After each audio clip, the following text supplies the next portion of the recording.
প্রিয় ছাত্রছাত্রী, আজকে আমি তোমাদেরকে এই ভিডিওর মাধ্যমে ক্লাস 9-এর ভৌতবিজ্ঞানের যে প্রশ্নগুলো দেওয়া হয়েছে রায়ামার্টিন পট্টচিত্র 2024 সালের, সেখানে প্রথম পর্যায়ক্রমিক মূল্যায়ন অর্থাৎ স্কুল নম্বর 7 পেজ নম্বর 266, সেখানে যে সমস্ত প্রশ্ন আছে সেখান থেকে এমসিকিউ ও এসিকিউ টাইপসের প্রশ্নগুলো অর্থাৎ প্রশ্ন 1-এর প্রশ্নগুলো আমরা আলোচনা করবো এই পেজের।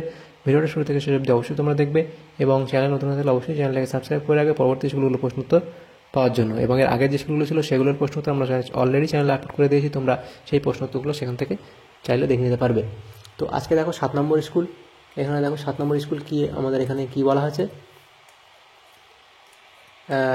ফণীন্দ্র দেব ইনস্টিটিউশন গ্রুপ এ এর মধ্যে যে প্রশ্নগুলো আছে দেখো এক সঠিক উত্তর নির্বাচন করো। এখানে 8টা এমসিকিউ টাইপ প্রশ্ন, 8 নম্বর দেওয়া হয়েছে। প্রথম প্রশ্ন, 1 অ্যাংস্ট্রম সমান x মিটার হলে x সমান কত? এটা হবে 10⁻⁻10। তারপরে দেখো 2 এর প্রশ্ন বলা আছে এত মিটার। এরপরটা হলো একটি এককবিহীন ভৌতরাশি হলো, একটি এককবিহীন ভৌতরাশি হলো আপেক্ষিক গুরুত্ব, অপশান ডি সঠিক উত্তর হবে। নেক্সট প্রশ্ন, ক্ষমতার মাত্রীয় সংকেত হলো, ক্ষমতার মাত্রীয় সংকেত হলো ml² T⁻³ অপশান সি তোমাদের সঠিক উত্তর হয়ে যাবে। নেক্সট প্রশ্ন 4, 2 কেজি ভরের কোনো বস্তুর ওপর ক্রিয়া করে 1 মিটার/সেকেন্ড² ত্বরণ উৎপন্ন করতে পারে যে বল, তার মান হলো কত? এখানে হবে 2 নিউটন, অপশান সি তোমাদের হবে সঠিক উত্তর। নেক্সট প্রশ্ন, 1 নিউটন সমান কত ডাইন? 1 নিউটন সমান 10⁵ ডাইন, অর্থাৎ অপশান বি তোমাদের সঠিক উত্তর হবে 10⁵ ডাইন। নেক্সট প্রশ্ন, আলফা কণা বিচ্ছুরণ পরীক্ষার সাহায্যে আবিষ্কৃত হয় ইলেকট্রন, প্রোটন, নিউট্রন নাকি নিউক্লিয়াস? সঠিক উত্তর অপশান ডি অর্থাৎ নিউক্লিয়াস। নেক্সট প্রশ্ন বলা হয়েছে দেখো এখানে 7 দাগের প্রশ্ন, পৃথিবীর বয়স নির্ণয় করতে কোন মৌলটি ব্যবহৃত হয়? পৃথিবীর বয়স নির্ণয় করতে কোন মৌলটি ব্যবহৃত হয়? এটা হবে অপশান এ অর্থাৎ কার্বন 12। এটা পরের প্রশ্ন 8 দাগের প্রশ্ন, এই মৌলটির ইলেকট্রন বিন্যাস কত? ইলেকট্রন বিন্যাস কত? দেখো এটা 15 পারমাণবিক সংখ্যা, তো পারমাণবিক সংখ্যা 15 হলে তার ইলেকট্রন বিন্যাস কত হবে? প্রথম কক্ষপথে 2টো, দ্বিতীয় কক্ষপথে 8টা, তাহলে 10টা হয়ে যায়, বাকি 5টা পরের কক্ষপথে বসে যাবে, তাহলে 2, 8 এবং 5, তাহলে অপশান ডি তোমাদের এখানে সঠিক উত্তর এখানে হয়ে যাবে। তাহলে এমসিকিউ টাইপ প্রশ্নগুলো এখানে হয়ে গেল আমাদের 7 নম্বর স্কুলে। তারপর গ্রুপ বি এর মধ্যে যে প্রশ্নগুলো আছে সেখানে দেখো কি বলা আছে, নিম্নলিখিত প্রশ্নগুলি অতি সংক্ষিপ্ত উত্তর দাও, বিকল্প প্রশ্নগুলি লক্ষণীয়। প্রথম প্রশ্ন, শূন্যস্থান পূরণ করো, শূন্যস্থান পূরণ করো। সেখানে কি বলা আছে, বস্তুর ওজন পরিমাপ করা হয়, বস্তুর ওজন পরিমাপ করা হয় ড্যাশ এর সাহায্যে, এটা হবে স্প্রিং তুলা যন্ত্রের সাহায্যে, স্প্রিং তুলা যন্ত্র এর সাহায্যে। এর পরের প্রশ্ন দেখো কি বলা হয়েছে, পরমাণুর কেন্দ্রকের ব্যাস কোন এককে মাপা হয়? পরমাণুর কেন্দ্রকের ব্যাস কোন এককে মাপা হয়? এটা হবে ফার্মি এককে মাপা হয়। নেক্সট প্রশ্ন, একটি ইলেকট্রনের এসআই এককে আধান কত? 3 দাগের প্রশ্ন উত্তর আমরা এখানে লিখছি, একটি ইলেকট্রনের এসআই এককে আধান কত? এটা হবে -1.602 × 10⁻⁻19 কুলম্ব। নেক্সট প্রশ্ন, অ্যালুমিনিয়াম এবং সিলিকন, এই অ্যালুমিনিয়াম এবং সালফার আয়নের ইলেকট্রন বিন্যাস লেখো। এই যে আয়নটা আছে, এই আয়নের ইলেকট্রন বিন্যাস আমাদেরকে লিখতে হবে। দেখো অ্যালুমিনিয়াম যে 3+, অর্থাৎ কি আমাদের এটা নিচে আমরা এখানে আলোচনা করি।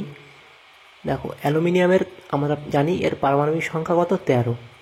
তো +3 যখন আয়ন হয়ে যাবে তখন আমাদের কি হবে, অর্থাৎ এর পারমাণবিক সংখ্যা, প্রোটন সংখ্যা 13 এবং ইলেকট্রন সংখ্যাও 13। যখন 3+ হবে তখন আমাদের কি হবে, এখানে আরও, অর্থাৎ অ্যালুমিনিয়াম আরও 3টে প্রোটন, অর্থাৎ 3টে, এখানে 3টে ইলেকট্রন ত্যাগ করলে তার 3 পজিটিভ চার্জ আসবে, তাহলে তখন তার এখানে দেখো ইলেকট্রন সংখ্যা কত হয়ে যাবে, তখন তার ইলেকট্রন সংখ্যা হবে 10। তাহলে এই 10-এর ইলেকট্রন বিন্যাসটা কত হবে? 2,8। তাহলে অ্যালুমিনিয়াম 3+-এর ইলেকট্রন বিন্যাস হবে 2,8। তাহলে প্রথম কক্ষপথে 2টো এবং দ্বিতীয় কক্ষপথে 8টা। এবং এই যে এই এর ক্ষেত্রেও দেখো আমাদের এখানে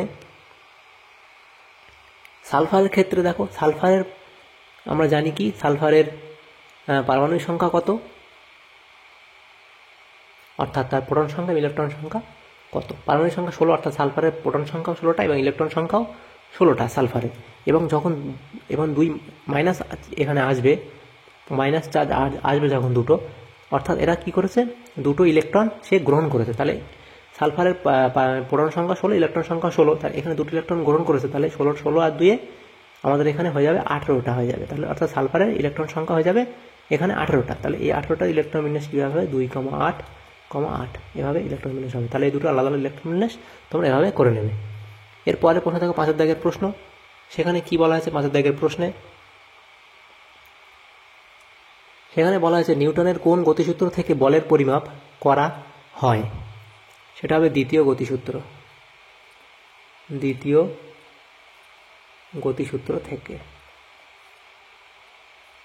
নেক্সট প্রশ্ন, শূন্যস্থান পূরণ করো। বেগ সময় লেখচিত্রের নতি ড্যাশ রাশিকে নির্দেশ করে? এটা হবে ত্বরণ। আচ্ছা, নেক্সট প্রশ্ন কি বলা হয়েছে দেখো, অথবা দিয়েছিল একটি স্পর্শহীন বলের উদাহরণ দাও। একটি স্পর্শহীন বলের উদাহরণ দাও।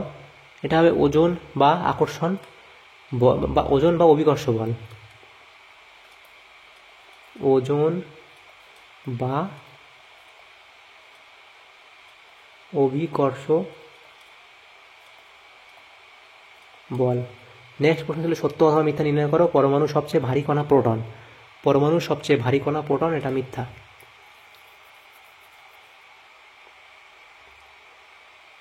তাহলে দেখো আমাদের গ্রুপ বি এর যে প্রশ্ন ছিল সেই প্রশ্নগুলো আমরা আলোচনা করে দিলাম। অর্থাৎ আমাদের 7 নম্বর যে স্কুল ছিল ক্লাস 9-এর ভৌতবিজ্ঞানের, সেখানে যে প্রশ্ন ছিল 1 নম্বর প্রশ্নের যে প্রশ্নগুলো ছিল প্রত্যেকটা প্রশ্ন উত্তর আমরা আলোচনা করলাম এই ভিডিওর মাধ্যমে। তো ভিডিওটি যদি সামান্যতম উপকারে তোমাদের এসে থাকে অবশ্যই একটা লাইক করবে। Thank you, thanks for watching.